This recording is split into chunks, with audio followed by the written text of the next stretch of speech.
Germany's got a China problem, and it could spell disaster for all of Europe.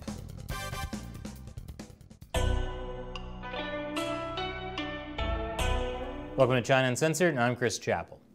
Germany has a China problem, a big one. German Chancellor Angela Merkel has gotten a lot of criticism for being soft on China, which is weird because normally Angela Merkel seems so tough. But I guess she melted when Xi Jinping went all panda diplomacy on her. Once again, it's the pandas. It's always the pandas. Stop falling for their stupid cuteness, people. Even Putin fell for it. But it's not just stupid pandas causing Angela Merkel to be soft on China. It's also German companies that want to do business in China. And Merkel is facing a revolt from Parliament for her reluctance to ban Huawei. And her reluctance is pretty weird, considering that her own government told her that Huawei worked with Chinese intelligence. And this is important. Germany often sets the tone for the rest of Europe.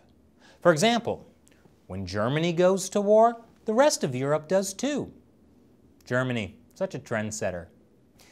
But all jokes aside, if Germany were willing to use their power to stand up to the Chinese Communist Party, it would probably mean that China couldn't get a foothold in most of Europe.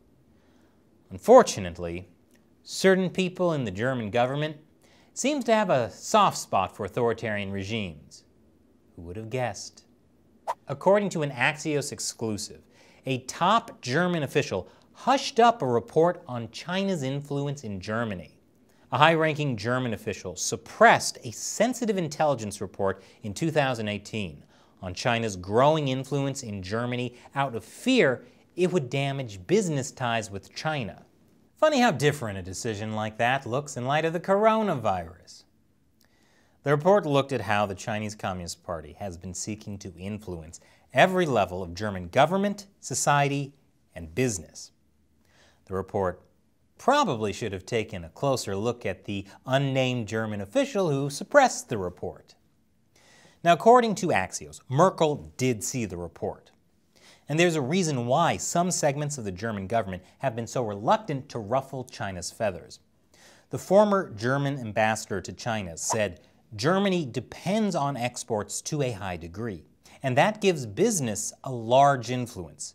Business representatives talk to the government and are used to being listened to. For example, Germany's largest telecom is 32% state-owned. And guess what? It relies heavily on Huawei technology. And it has lobbied strongly against any action that would make it harder for it to roll out 5G. The Ministry of Economic Affairs, often eager to defend the interests of German industry, has backed the firm. Volkswagen has had to defend its operations in China's Xinjiang. You know, where there's been a lot of ethnic slave labor being used. I knew there was a reason Hitler liked the Volkswagen.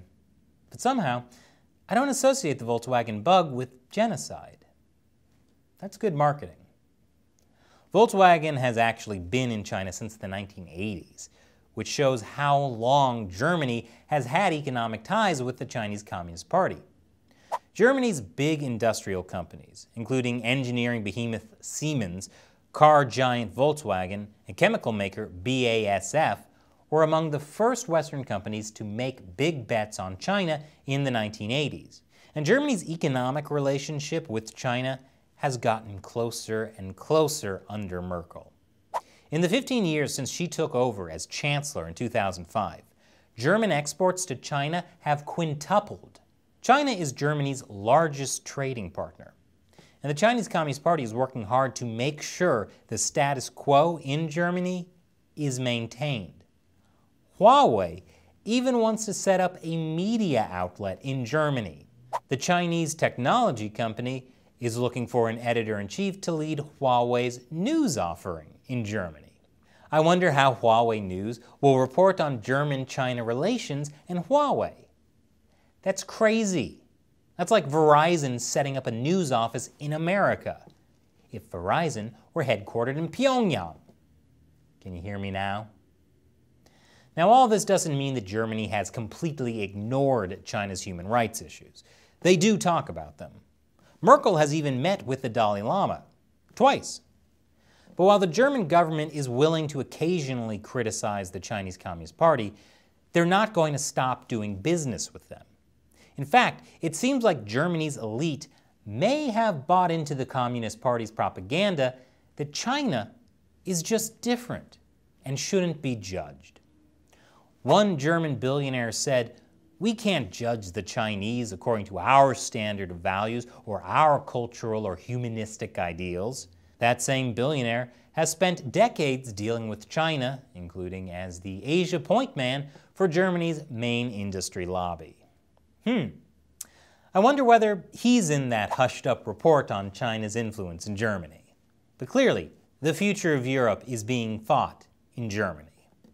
Seems strangely familiar somehow. And now it's time for me to answer a question from one of you, a fan who supports China Uncensored on the crowdfunding website Patreon. Jenny Wong asks, "Hi Chris, why has the Vatican/the Pope refused to meet with Mike Pompeo and the 88-year-old Hong Kong Cardinal Joseph Zen, and that the Pope intentionally omitted comments in his speech about China's security law in Hong Kong on July 5th? Well, that's a really great question. I'd like an answer to that too. The Pope hasn't really been talking much about the national security law in Hong Kong. And the Pope rejected a meeting with U.S. Secretary of State Mike Pompeo, who has been a vocal critic of the Chinese Communist Party. That might be because last month, the Vatican and China renewed an agreement that allows the officially atheist Communist Party to appoint Catholic bishops in China. And yes, China is already breaking the deal. Only last week in Jiangxi province, dissenting Catholic priests have been placed under house arrest in breach of an agreement to protect clergy from coercion. Now, I get why Merkel has been soft on China. There's money on the line. I don't get what the Vatican gets out of being soft on China. It's not as if the Chinese regime is persecuting Christians or Catholics any less because of it. If anything, it's getting worse. They say God works in mysterious ways. Maybe the Pope is taking a cue from him. Thanks for your question, Jenny. And if you'd like to hear more about the Vatican's deal with China, we'll be talking about that on the next episode of our podcast, China Unscripted. Yes, we have a podcast. Be sure to subscribe. And if you'd like to hear your question or comment read on the show for hundreds of thousands of people to hear, join what I call the China Uncensored 50 Cent Army, and join me in the battle against the Chinese Communist Party. You can join for as little as $1 per episode on the crowdfunding website Patreon. You'll also get some other cool perks as well. Head over to patreon.com/China Uncensored to learn more. Link is below. Once again, I'm Chris Chappell. See you next time.